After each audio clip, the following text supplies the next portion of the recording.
नमस्कार विद्यार्थी मित्रांनो. सोपे गणित या युट्यूब चॅनल मध्ये तुमचं स्वागत आहे.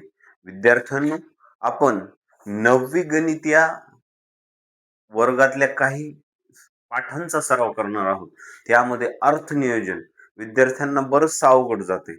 अर्थनियोजन हा पाठ क्रमाक्रमाने आपण पूर्णतः सोप्या पद्धतीने सोडून दाखवणार आहोत. त्यातील बघा, सराव संचामधलं पहिलं गणित.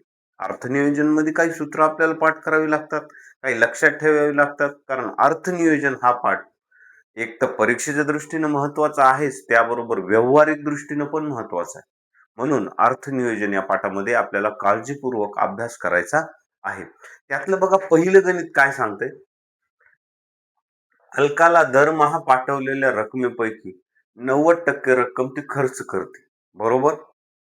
90% रक्कम खर्च करते आणि महिना 120 रुपये बचत करते. तर तिला पाठवण्यात येणारी रक्कम काढा. आता एक गोष्ट लक्षात घ्या, तुम्ही अगोदर गणित समजून घ्या. अलकाला किती रुपये पाठवले?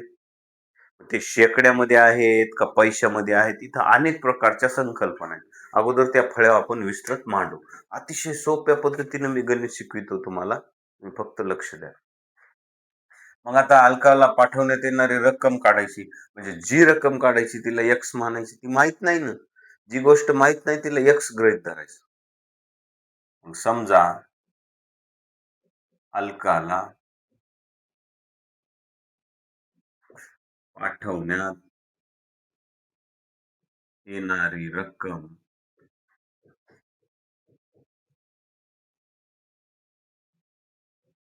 एक्स रुपये मान. किती रुपये मानायचे? एक्स. अलका बचत किती करायली? नाही, खर्च करायली 90%. आणि ती बचत करायली 120 रुपये. म्हणजे खर्च करायली टक्क्यामध्ये आणि बचत आहे तिच्याकडे पैशाकडे. म्हणजे हे तुम्हाला लक्षात घ्यायचंय. खर्च, अलकाचा खर्च बरोबर 90%. बरोबर? 90% खर्च म्हणजे बचत किती झाली? बचत तिची 10% झाली. स्वाभाविक आहे ना. 100% रकमेमध्ये 90% खर्च गेला, उरले किती? 10%. आणि रकमेत बचत किती करते? रुपयामध्ये बचत रुपयात किती करायली? 120. 120 रुपये ती बचत करायली. मग आपल्याला एक सूत्र मांडायचंय बचतीचं. बचत बरोबर बरोबर बचत बरोबर एकूण रक्कम गुणिले शेकडा बचत. तुम्हाला लक्षात येईल ती. म्हणून बचतीच्या सूत्रानं आपल्याला पाठवण्यात येणारी रक्कम काढायची. बरं, म्हणजे आपण इथं डायरेक्ट पण टाकू शकतो आणि असं पण करू शकतो. म्हणजे बचत बरोबर बचत बरोबर एकूण रक्कम आपण एक्स गृहीत धरली. एकूण रक्कम गुणिले शेकडा बचत. लक्ष द्या इकडं. आता बचत किती करायली? ते रुपयामध्ये 120 रुपये. बरोबर एकूण रक्कम किती? पाठवण्यात येणारी रक्कम आपण एक्स गृहीत. एक्स गुणिले शेकडा बचत किती आहे? 10/100.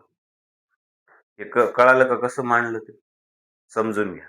आता आपण भागाकारात सेम फॅक्टर काढतो ना, कॅन्सल करतो. म्हणजे ते 1/10 झाले. हे 10 भागाकारात आहेत. त्याची जर बाजू बदलली तर कुठे येते? गुणाकारात येते. म्हणजे 120 गुणिले 10 बरोबर एक्स. म्हणजे एक्स काय गृहीत धरले आपण? पाठवण्यात येणारी रक्कम. म्हणजे 120 न जर 10 ला गुणलं तर हे होते 1200 रुपये बरोबर एक्स. म्हणून काय? म्हणून अलकाला